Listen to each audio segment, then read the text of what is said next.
Ladies and gentlemen, put your hands together for the young lady in her destroyed jeans with destructive spoken word punchlines. Ladies and gentlemen, Lopez. Zombies, zombies, zombies.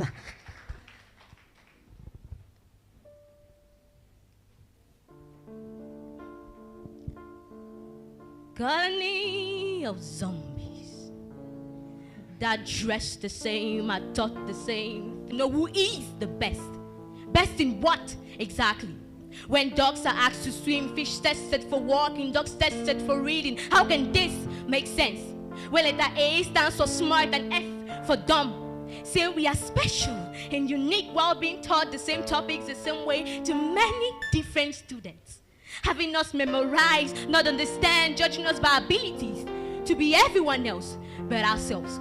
We teach us telling the same lies, so to them lie after lie, saying we are making leaders of tomorrow. Leaders, they did succeed to become themselves. Now that I think about it, they rather became liars of tomorrow. This system is whack, cause all I see is zombies teaching zombies to be zombies, repeating history over and over again, yet no change. Say we are different, yet no example to prove our difference. We say we are educated, yet our education can't seem to replicate the structures and creativities of our fathers. We destroy with our education. We say we are educated, yet we call the people who started civilization illiterate. You say education is the key. The key to which door exactly? The daily, weekly, monthly, and of course yearly stress that leaves you on the streets jobless? Or is it the key to success you keep on telling yourself to keep up with the idea of not making a mistake, being a failure and falling on your face? The key, it's never wrong. Because every key is waiting for the right door to open it. If education is the key to success, you need to know the right door to the right education. You see, we were educated until we became educated. We have become so educated we can't even speak our mother tongue, let alone talk good English anymore. We can't even... Education, the key. School, a tool used for education, has become the rule. A classroom activity, a business to many, a thing of competition, fighting to be the best, fighting for the best jobs or just any job. It's survival of the fittest, where the weak goes down every time, being frustrated by life. School is a scam, they say. But the scam continues after school breaks you, leaving you confused with a chance to choose a lesser evil. And so does life, where you don't pick up the right lessons from the right experiences. Education doesn't put you in a box. Education comes in every life choice. Education is the way, the truth, and life.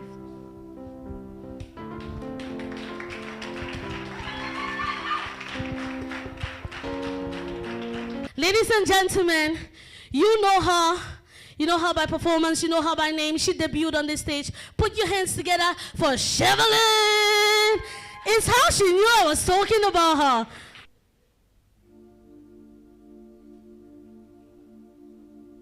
He wasn't running away from justice. He was running away from people who had already made up their minds. Someone shouted, "Thief, thief man, thief man!" And before anyone asked questions, the crowd joined in with sticks, with stones, with fire. "I'm not a thief." He kept saying, "I don't be thief man. I don't be thief man. I don't be thief man. I beg grang. I don't be thief man. Call my mother. Call my brother Genesis. I don't be thief man. Call my mother." They did. Call my mother. They did. The phone kept ringing and ringing, but no answer. The beating continued. He kept on screaming, "I don't be thief man." And suddenly someone picked the call, a glimmer of hope. But if it thief, they wanna kill us. He screamed, "I don't be thief man, I beg una, call my brother. Call my brother Genesis, I don't be thief man. Call my brother, I don't be thief man. Grand, I beg not throw a fire on my skin, I don't be thief man." He danced through the flames, screaming and begging, "I don't be thief man, please, I don't be thief man."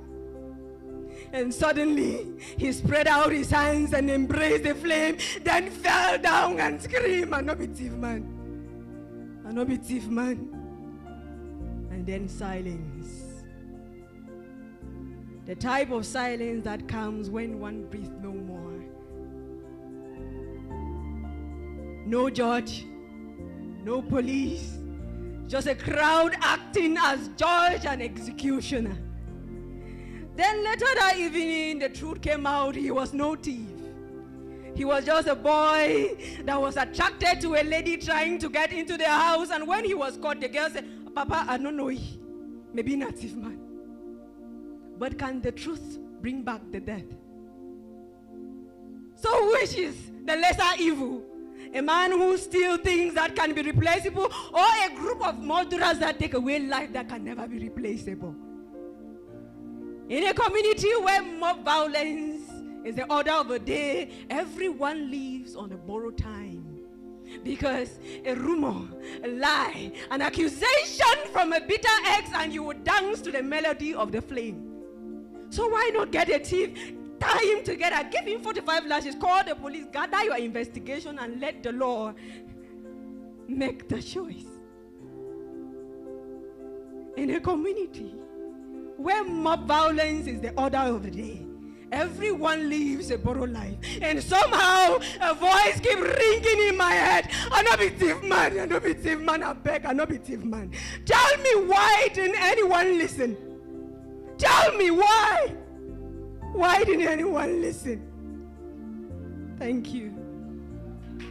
Gentlemen, put your hands together for a young man who broke through the arts community with quite the performance. He learned to sit down, play drums, speak to spirits, and gave us quite the performance. Ladies and gentlemen, Epe. Please put your hands together for Epe.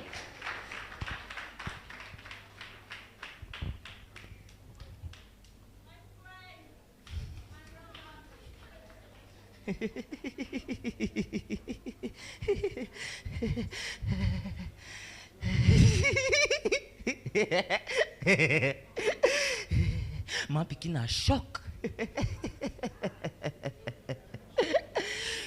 You see, the world has built a system where the umbilical cord is removed from a baby boy and the noose is tied around his neck. It has engineered a scenario where the boy lives till 13 and dies at 30 when his neck snaps under the weight of unshed tears and trouble. Is a man picking no the cry? So when my heart becomes heavy, what do I do? Do I pour everything like libation to my ancestors with a bottle of Mimbo? Or do I pour it inside myself and tell myself, if I push it down enough, then maybe I will not overreact. Maybe I'm not going to touch my younger brother. Maybe I'm not going to touch my wife. Maybe I'm not going to yell at that taxi driver who has not given my change. Oga, why you go tell me say from here to checkpoint na 500?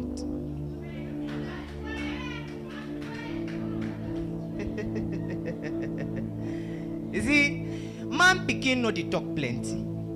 So what do I do when in the middle of the night my uncle begins to touch me? Bango, pull up your dress. Bango, pull down your trouser. Bango. I too was molested. But you see, men are not sexually abused.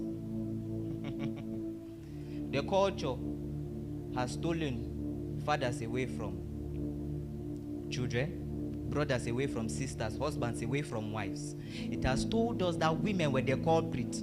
It has told us that the weapon they used was unrealistic expectation. It told us how they pressed his neck to the wall, cut his throat to silence his voice, blocked out his eyes, because if man cries, then the world is in despair.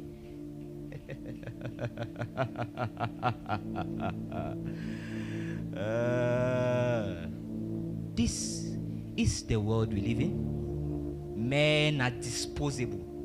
They live today, they die today. We don't really care. Men and brethren, this is fallacy. Culture transmitted wrongly killed our men. Not women, not children, We taught men to be strong before they were strong enough to lift wood. We taught men that if you are violent enough, then you can get what you want. We taught men that a woman is supposed to be under you. So when she tells you, I don't like this thing where you do, it's a slap that silences her voice. We have taught men so many wrong ways to be men, and now we expect mean beasts to live this world. What were we expecting? And this is a call. This is a call to the boy child that you can love dearly. You can love with passion. You can love with gentleness. You can lead with love. And that your strength is not in how you beat a woman, it is in how much you love your community. Men and brethren, my name is Epe the Poet, and I am the hallowed priest and poet.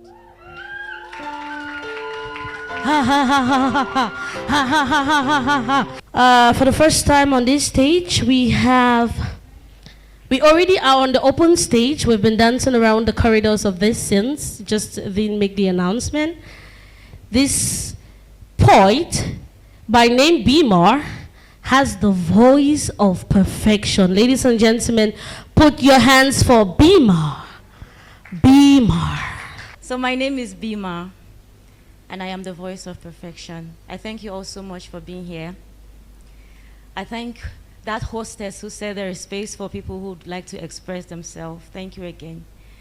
So the title of my piece is This Time, and because I didn't know that I would have this opportunity, I didn't prepare. So permit me to speak from my phone. Whoever is the instrumentalist can just give me something sweet. I would really appreciate that. Thank you. Thank you.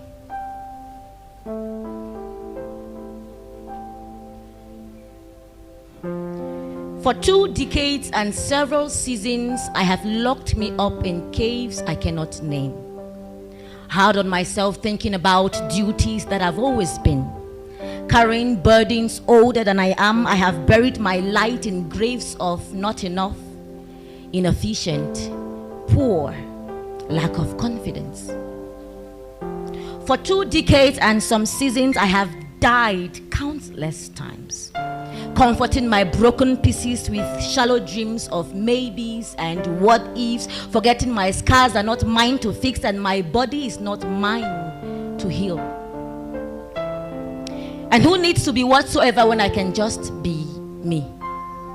Who needs perfection when my imperfection stands tall as a perfect masterpiece of Him, Christ crucified? Well, the world has said enough.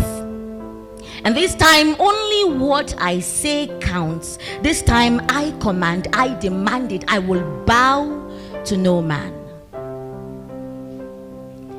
This time, my head is high. My thoughts are wild. My blood is calm.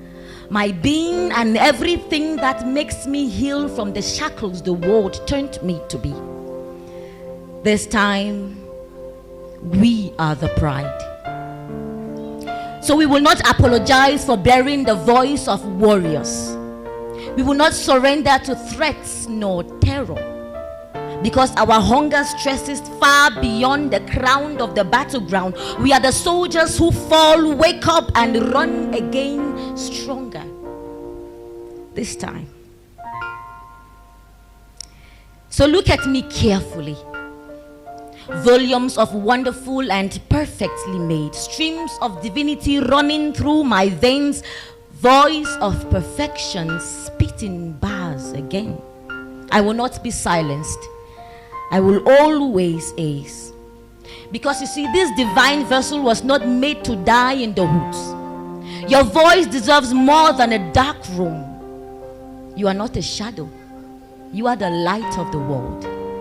You are a child of the day, and you should shine. And you must shine, and so you shine.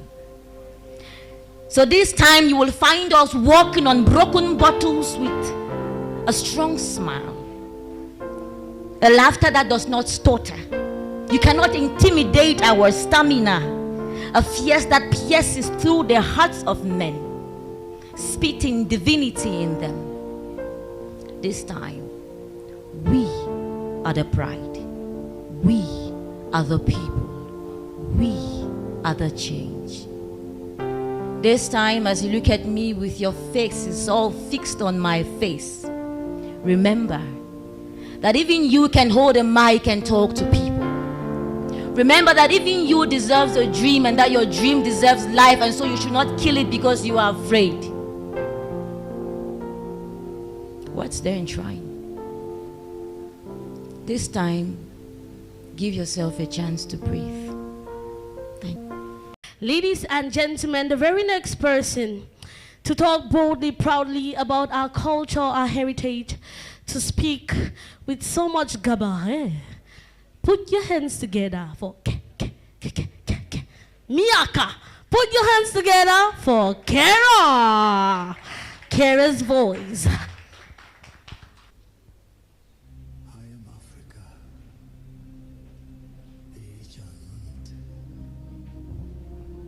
Drum that beats within your chest. I am the breath of the savannah, the thunder over the mountains. I am Africa, eternal, fierce, and divine. From the first cry of dawn to the last light of dusk, my children rise in rhythm with the earth. Through storm, through silence, through centuries of song, I remain. Now, before you say Africa, remove the poverty from your tongue. Remove the pity from your eyes. Because I come from a continent the world studied, but never understood. This is Africa. This is my motherland. I am Africa. I am the mother. I am the song of creation. Before you say Africa, again remove the poverty from your tongue. Because remove the pity from your eyes. Because I come from a continent the world studied but never understood. This is Africa. This is my motherland. A continent with a special breed of people. See, we are people like no other. Our presence alone announces itself like sunrise, unmistakable, warm and impossible to imitate. See, motherland is an embodiment of love, hospitality, originality, and authenticity. Running through our bloodline, see, the color of our skin says it all. We carry the humility that the world mistook for weakness. So they took advantage of identity, tore us apart like a piece of cloth, and we became a game. They did us exactly what happened to Jesus' garment. Dehumanize and turn us into commodities, reduced our mentality. They wrote our name in a story that was never ours and sold it to the world as truth. And so for generations now, Africa has lived beneath the wave of a single shrinking story. A story stitched by foreign hands. Hands that are too small to hold the vastness of who we are. But we are healing from the wounds of the past. We are rising, we are becoming, we are rewriting our own history. A history of a special breed of people. A people born of sun-soaked soil and timeless memories. See, we are shaped by kingdoms that refuse to fade. Held together by the quiet strength of our ancestors who whisper courage into every new dawn. We are the children of rivers that refuse to die. Of mountains that kneel to no storm. Of deserts that remember every footprint and carry them into tomorrow. So dear African, I dare you to rise like the sun from the east and stand tall and unmovable like Mount Kilimanjaro. And let fountains of knowledge burst from within you stronger and heavier than the Victoria Falls. This is knowledge that will not only educate us, but it will teach the world who we truly are. I am talking about a people with a dignified culture. Not a culture that is found in Africa alone, but a culture that breeds in Africans. This is knowledge that comes to solve awareness in alliance. We pursue identity as Africans, who do not only watch, but make things happen. I mean Africans who understand the uniqueness of identity and who make their way into every great room. See, here we do not wait for kings and queens to come for a rising, because we are a testament that a man's gift maketh rooms for him and bringeth him before great men. We house voices and golden voices that shake the world like earthquake. Ask Miriam Makeba, Angelique Kidjo, Brenda Fassie, Blocky Jupe, and Bob Marley, whose legacy still echo without limit. So dear African, Dear Cameroonian, I dare you to free yourself from the chains of mental slavery, and that we may be the preachers of the good gospel. I am talking about the gospel of Pan-Africanism. That we will preach it, not with empty words, not with hashtag, but with actions. Actions that becomes movement. See, movements that becomes legacy. See, we are running a race. Not an easy race, but it will be a race of hope. And this time around, see, we will not just watch history. We will write it. Miyaka. Miyaka, Miyaka, Miyaka. Ladies and gentlemen, put your hands together for the one, the only, the superstar. She is fluent with words and she is crazy with creativity. Ladies and gentlemen, Anna Kate.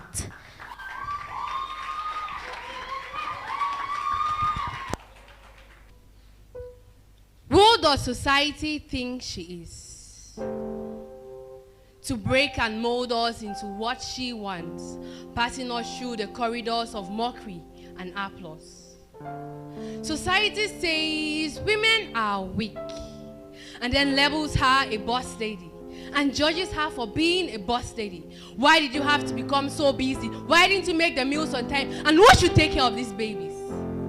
Does society calls her demanding? Says she's becoming too manly. Society says, be yourself. Be your true, authentic self. Be not too quiet or too loud. Be considerate of the people around you and apologetic about who you are. But be yourself.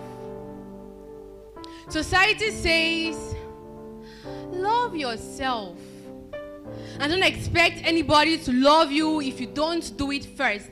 Then calls you a narcissist when you finally learn to do it right. Wow. Society says go to school, read your books and get certificates. But don't expect us to pay you just because you went to school. Society says go to school, read your books and get certificates. But don't expect us to pay you just because you went to school. Society says create jobs, make a job, go to school, stop school. Bill Gates never went to school. Society says go to school. Please count with me. 3 years in nursery, 6 in primary, 7 in secondary, and more in the university. Society says go to school and then teaches you how not to use your brain. Then demands that you use your brain because there are no jobs for the youths. Society says don't breathe too loud or talk too much. Don't breathe too quiet or talk too little. Don't worry about anything.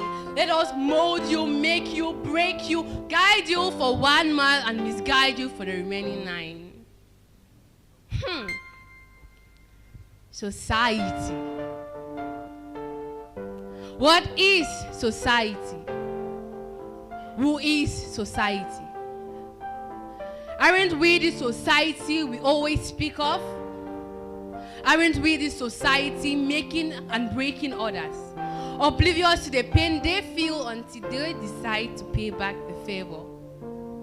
See, we are society. We make and break others. We are society, always pulling up the victim card. We are society, but we just can't see that. Thank you.